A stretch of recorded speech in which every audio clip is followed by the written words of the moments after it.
Mga ka-brothers, namalingki na naman si ka-brother Ed for 1 week na konsumo namin mga ka-brothers.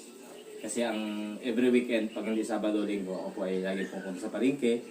So yun, lulutuin namin sa isang linggo. Yun na yun, pang isang linggo na aming konsumo. So yung budget ko sa mga malingke, nagre-range siya ng 1,500 to 2,000 mga ka-brothers. Ganun yung aming.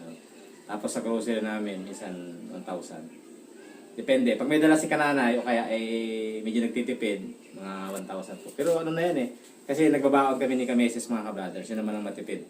Pag tanghali kaya medyo matipid din sa kain. So, pakita ko lang sa inyo yung aking mga pinamalingke. Simula tayo dito sa wet market. Ito po ay bilong-bilong. Sariwang-sariwa pa. Kanina pa nahuli. At lumahan. Yan ang mga ka-brothers. Kumikintab pa. So si ka-brother Ed, siyempre mangisda tayo. Hindi tayo basta-basta maguguyo sa mga sinasabi nila na masariwa o hindi. Ito gaya niyan, kumikintab pa talaga. Ito masarap to paksiw o kaya sinigang mga ka-brothers. Ito yung nagkakalaga ng 260 pesos. Yan. Tapos, bumili rin tayo ng 1 kilong karne ng baboy. So ito pwedeng adobo, yung sinabawan, tapos meron tayong pahiling na buto-buto mga ka-brothers. Kasi suki na tayo doon. So, yung buto-buto doon ng ito masarap sinabawan mga ka-brothers. Ito yung nagkakalaga ng 300. So, ito mga ka-brothers, 350 pesos. Ang pork. 1 kilo yan mga ka-brothers. And bumili rin tayo ng manok. Ito ay 180 mga ka-brothers. Adobo, kaya ay tinola. Yan po ang luto niyan. Pwede rin gataan. Bumili rin ang paborito ni Ray Ray na hipon. Ito ay nagkakalaga ng 100. So pwedeng ginisa, lagyan ng gulay. Bumili rin ako mga ka-brothers ng pusit. Yan po. Ito adobo lang talaga masarap na luto dito mga ka-brothers. Pusit kalawang. Ito ay 100 pesos kalahati. At dahil sariwang-sariwa, medyo may kamahalan pero binili ko pa rin. Ito ay namiss ko ito hinuli nila Eric mga ka-brothers, nila kananay. Yung tingin. Alam nyo ba dito sa amin, mahal ang kilo nito. Ito ay 450 ang kilo. Ang kilo mga ka-brothers. Kaya ito ay 180. Ito lang siya. Ayun. Masarap kasi ito eh. So ihawin lang to ni ka-brother Ed mamaya. Inihaw mga ka-brothers. Ito natin dyan. Tapos, dito naman tayo sa prutas. Bumili ako ng orange kay Ray Ray po ito. Pinaka merienda niya sa panghimagas, 100 pesos. At bumili tayo ng pirasong malaking pinya. Kaya 180 pesos to mga ka-brothers. Itong pinya na to mga ka-brothers, ang ginagawa ko dito ay pang shake. Ayan si Ray Ray. Hi! Say hi! Hi! Oh, no. Ayan, masira. Oh, hi! Okay. Ito po. Ini-stock ko lang ito mga ka-brothers sa freezer. Ito ay ginagawa kong smoothie. Malunggay, leaves, saka ito. Smoothie. Yan. Tapos, bumili rin tayo mga ka-brothers. Dahil uso ngayon ibig sabihin ngayon pabunga ang siniguelas. 150 pesos. So, 1 kilo po ito, 150 pesos. Yan, pang-bigyan tayo mga ka-brothers. At, ito yung gulay. Itong gulay mga ka-brothers, kakalaga na to ng 333. Yan po ang halaga niya mga ka-brothers. Tayong bawang. Tapos luya. And then kalabasa. Bibe. Mga gulay tayo. Tapos carrots. Yan. Wala po sa inyo. Yan tayong sili. May listahan yan dito eh. Wait lang. Natapong ko na pala. Basta 333 po yan. Bagyo, tawag ito, pang pansit. Talong, ito ay 50 pesos po yan. Tapos meron tayo ito, repolyo. Ito ay 60 pesos. Tapos meron tayong sayote, dahil meron tayong manok. Yan. Tapos, Yan po, patatas para sa nilagang baka. Yan, mga kabrothers. Yan po ay kulang-kulang magdadalawang libo na yan. Grabe yung mahal ng bilihin mga kabrothers. This is for 1 week. Minsan, hindi na inaabot ng 1 week, lalo pag laging masarap ang luto ni Kameses.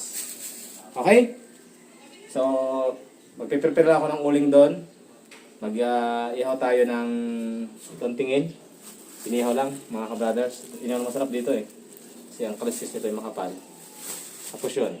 Yun lang. Tapos ihaw tayo ng isang pirasong talong, mga kabrothers. Yun ang ulam namin kasi may manok pa kami kanina tinula.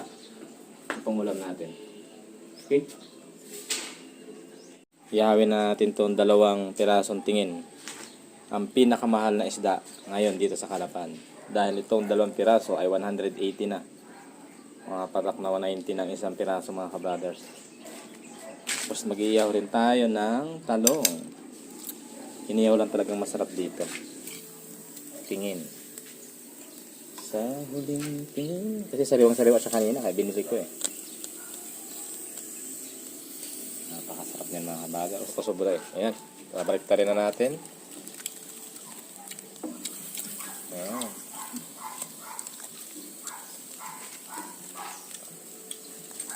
Ayan mga kabrothers. Tingin. Ang mata. Kaya tingin niya kasi ang laki ng mata. Lagay na rin natin ito mga kabrothers. Ang talong sa gilid. Para maluto na. 2 pirasong talong lang. Dahil 2 lang kami ni Kameses ang kakain.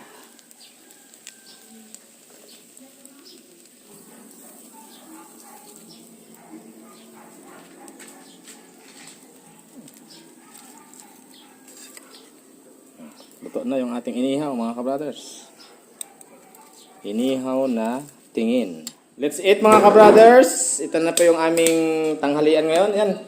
Kinamay na ni Bibi. What's that? You like that? Yan.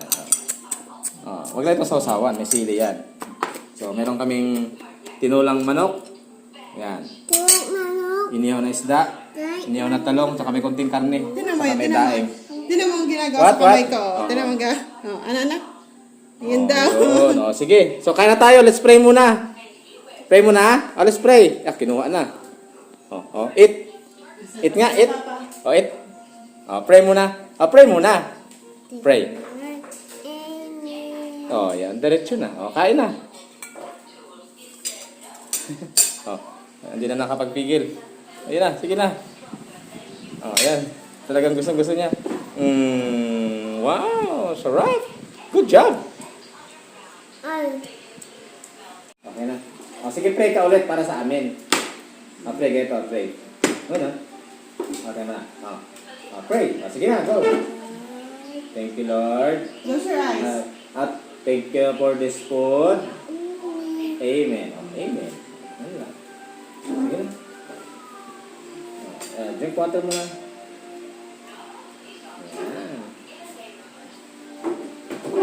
Try mo rin itong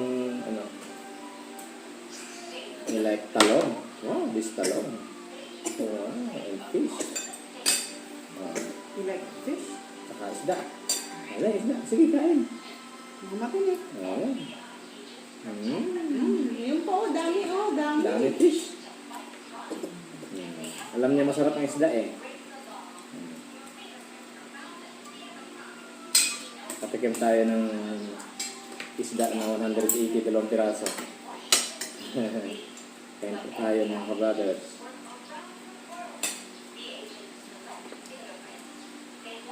Good job! Mahirap na mahulog. Sa laot yan. Kaya mahal. Hindi malasa kasi ang isda na yan. Ganyan lang ang pula. Pero malasa siya. Okay na. Eat. Yun, mapasasawsaw mo. Yun.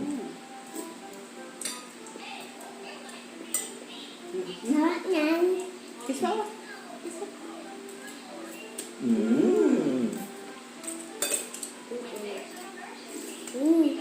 Harap.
Yes.